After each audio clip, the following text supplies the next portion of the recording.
Hello everyone, welcome back to another episode of the Unstoppable Dad Project. Appreciate you joining me here for another week of the little podcast that we have going on here. Before I get into today's episode, please make sure that you're subscribed on whatever podcast platform you're listening to this on.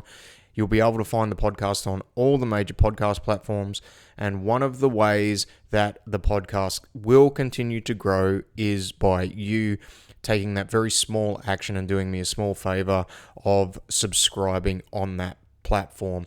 The second thing you can do if you feel so inclined and you feel some value out of what it is that I am doing here is leave us a 5-star review. Again, that just helps. That's a no-cost way where you can continue to support the podcast and you can help the podcast continue to grow.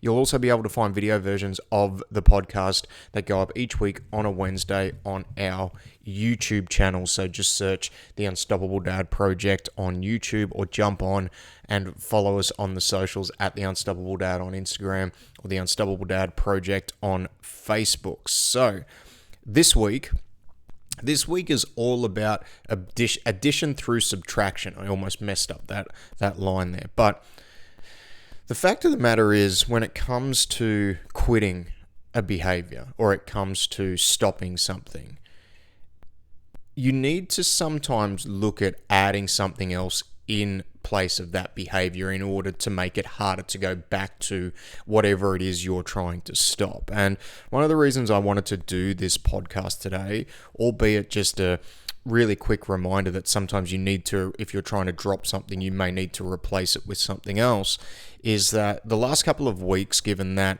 we're now well into the new year, this will be towards the end of January by the time this episode is published, but the last couple of weeks' episodes have been just all about habit change, based around goal setting and certain things that you could start to implement, low-hanging fruit, really simple, effective things that you can implement into your life to hopefully have a positive impact on your overall health and well-being. And that's forced a few questions to come my way in regards to whether it be coaching clients who have reached out and just questioned something in their life that they maybe want to change and looking for some tactics around how to do that, or it just be from people in general who have reached out with certain things that they're looking to do. And the fact is, and I've gone over this over and over again, and everybody knows this, if you're looking to implement something new or you're looking to change a behavior, it's not easy. It is not an easy task, especially if that action, habit, and behavior is so deeply ingrained into your life. So if it's something like trying to give up alcohol, that is something that, if you're listening to this in Australia, from just the psyche of our country is just so deeply ingrained. So not only, and then from the point of view of even just as an individual, it can be something that people have done for decades, not just years, but decades of their life. So it's even deeply ingrained into them. We go out, when we catch up and we socialize with friends, like we have a drink, like that's kind of just part of our overall person. And look, for some people, you may not need to actually give up alcohol. And I've harped on about this, and if you listen to the podcast, you are probably getting sick of me saying it, feeling like I'm high horsing and I'm on a pedestal here, and I'm hoping not to come off that way. I'm just using this as an example. But if that's, say, a behavior that you are looking to drop, it can be so deeply ingrained that it's very hard. Like to change any behavior that is deeply ingrained in us, whether it is that, whatever the case might be, it can be very hard. So people have reached out and they've kind of asked, like, how would you go about this? And sometimes one of the simplest things you can do is to replace it with something else. I'll give you an example, and even something that you could look at. There are people that I work with who, you know, they can binge quite heavily on food late night. So not only does that affect, you know, their overall goals for what they want to do from potentially a performance point of view or from a health point of view, it then affects their sleep. There are a lot of other byproducts of that. So they want to cut down on the late night snacking. And from the point of view of that, one of the things that we have tried with a lot of them is just replacing it with something simple like a cup of tea. with a little bit of honey in there or whatever the case might be, to kind of satisfy that urge, because we are swapping out one thing for the other. Now, obviously, there is still going to be a mental barrier there that they are going to have to overcome. There is going to be some level of willpower that they are going to have to draw upon in order to make that change. But replacing that late night snack with something as simple as doing that can tick the boxes for what they want to achieve long term, whether it be from the way they want to look. Maybe they're trying to drop a few kilos, which is perfectly fine. Maybe they know that it's affecting their sleep quality, like they're not actually getting to bed till midnight and they want to start to get to bed a little bit earlier because that's affecting their mood in general, that's affecting their energy levels. They're not performing as well as they would with a better night's sleep or a couple of extra hours at work. And one of the things that they've identified, or we've identified by working together, is that late night snacking needs to come down in order for them to get a better quality of sleep. So a simple substitution for something that's maybe not going to have that same impact on their health can be a really simple action that they can take to do it. And as I said again, it is not just as simple as I'm going to do this and it's going to be easy and I'm going to go through and be able to step through this frictionless process. It's still going to be hard. You're still going to have to take action on it. But by replacing it, it does make it a little bit easier to do it. Back on the alcohol train, like something that you could potentially do is, instead of having, say, a 3 or a 4% beer that you have with dinner or when you go out to socialize, maybe it is swapping something for a 0 alcohol alternative. You can still partake in the festivities, you can still do that, but you are eliminating the ingestion of the alcohol, and as a result, not having to deal with the potential negative health impact that can cause on you immediately and then in the future as well. So sometimes it can be as simple as that. The other way that we can kind of subtract things and replace them with, let's say, for example, if we come at it from another angle where it's like, I want to start doing something. So I want to start training in the morning.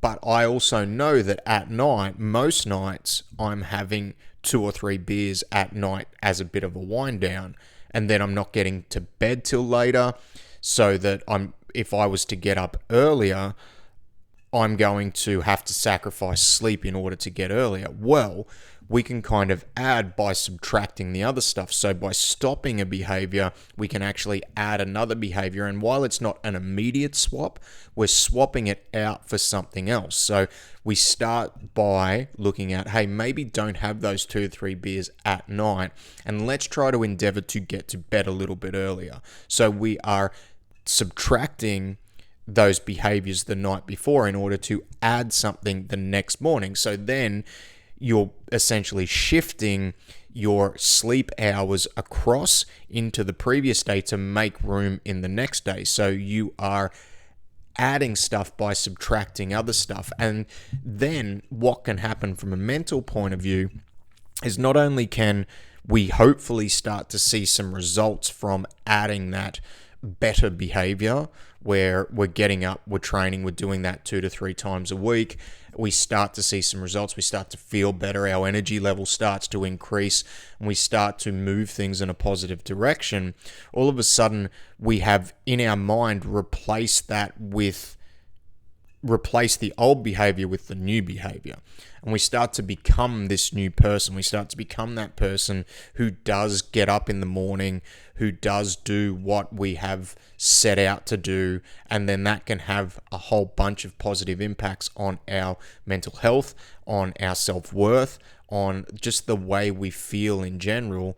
And by taking something out and adding something to replace it, it lessens the risk of us going back to that thing. It's, the whole idle hands thing. We don't, if we're not doing anything with it and we're just relying on our willpower to kind of stop doing it, while for some of us we might be tenacious enough to do it, what I've seen in my experience, both personally and as a coach, is that when someone is trying to stop something that has a pretty deep grip on them, whether they consciously know it or it's just subconsciously, if we don't go through the process of actively trying to replace that behavior with something else, at some point the willpower that they have is going to break. Like, they're going to revert back to that old behavior.